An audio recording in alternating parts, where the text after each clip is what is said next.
Hello friends, आप आंदर बनना चाहते हैं या वर्कर बनना चाहते हैं?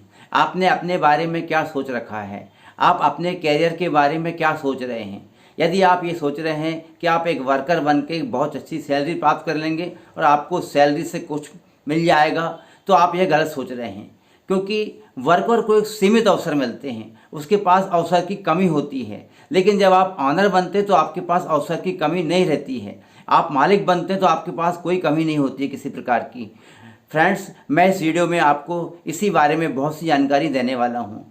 फ्रेंड्स, मैं प्रिंसिपल अखिलेश शुक्ल सर मोटिवेटर आपको बताने वाला हूँ कि कैसे आप मालिक बन करके बहुत कुछ प्राप्त कर पाएंगे। फ्रेंड्स, आपको ये मालूम होगा कि आप वर्किंग करते हैं, आप कहीं जॉब करते हैं, नौकरी करने जाते हैं, तो वहाँ आपको सीमित अवसर मिलेंगे। ना तो गवर्नमेंट सेक्टर में, ना प्राइवेट सेक्टर में, या किसी प्रकार के अनऑर्गेनाइज सेक्टर में इतने अवसर मौजूद हैं कि आपको वहाँ जॉब मिल जाए।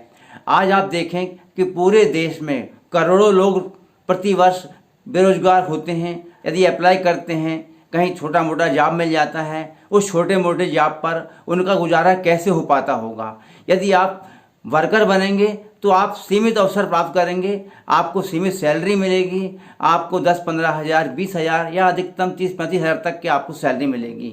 आप उन लोगों को देखें जिन्होंने मालिक बने हैं, जो आज मालिक बन के कुछ कमा रहे हैं, कुछ प्राप्त कर पा रहे हैं। उनमें बहुत से लोग आपको ऐसे मिल जाएंगे जो छोटा मोटा काम करने के बाद भी काफ़ी अच्छा प्राप्त कर रहे हैं, इनकी इनकम बहुत ज़्यादा है। फ्रेंड्स, यहाँ पर कैरियर के लिए आपको बहुत अच्छा एजुकेशन या बहुत हाई क्लास पढ़ना ज़रूरी नहीं है। यह आवश्यक नहीं है कि आप बहुत किसी विषय के विद्वान हों। आपको यदि सीमित ज्ञान भी है, आप यदि 10th क्लास पढ़े हुए हैं या 12th क्लास ही पास हैं या 8वीं पास हैं, लेकिन आपके अंदर यदि स्किल है तो आप एक नया क्षेत्र चुन सकते हैं। आप अपना एक क्षेत्र चुन करके अपना काम आगे बढ़ा सकते हैं। बस ज़रूरत इस बात की कि आपको उस क्षेत्र की रुचि होना चाहिए, आपको वह फील्ड पसंद का होना चाहिए। यदि आपके पसंद का वह फील्ड है, आपको उसमें रुचि है और आप उसमें जाना चाहते हैं, तो आपको उसको वहाँ लाभ मिलेगा।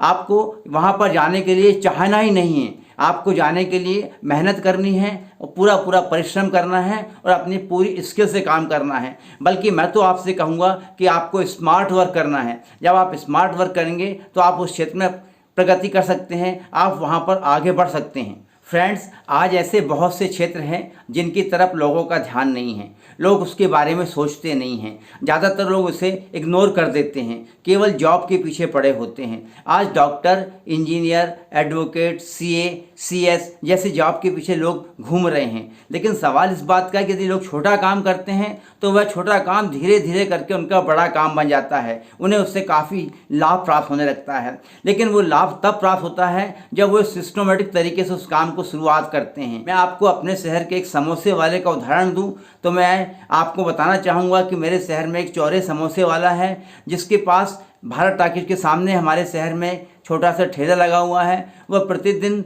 फ्रेंड्स 3000 समोसे बनाकर बेचता है। समोसे ही नहीं, वह उसके साथ कचौड़ी, गुलाब जामुन, तमाम प्रकार की चीज़ें बेचता है। वह आज से नहीं, पिछले 5 साल से यह काम कर रहा है। और फ्रेंड्स, आपको जानकर आश्चर्य होगा कि पर डे वो 5000 रुपये लेकर के घर जाता है। अर्थात उसको पर मंथ 1,50,000 1,50,000 की इनकम हो जाती है। अब आप सोचिए कि उसके साथ का व्यक्ति जो कहीं काम कर रहा होता है, उसे अधिकतर कितना पैसा मिलेगा, कितनी धनराशि उसको मिलेगी, उसकी सैलरी क्या होगी? उसकी सैलरी होगी 15,000, 20,000, हद से हद 40,000 होगी। वो कितना तरक्की करेगा? ज़्यादा से ज़्यादा प्रोग्रेस करेगा तो 10-15 साल या 20 साल के अंदर जा करके 1 लाख या 1.25 लाख या 1.5 लाख सैलरी प्राप्त करेगा। लेकिन ये जो व्यक्ति समोसे वाला आज 5,000 रुपये महीने 5,000 रुपये पर डे कमा रहा है, यह व्यक्ति आज से 10 साल बाद कम से कम 50,000 रुपये प्राप्त करने लगेगा। तो हम ऐसे बहुत से उदाहरण से समझ सकते हैं कि कैसे आप नौकर बनने के बजाय मालिक बनकर के बहुत कुछ प्राप्त कर सकते हैं।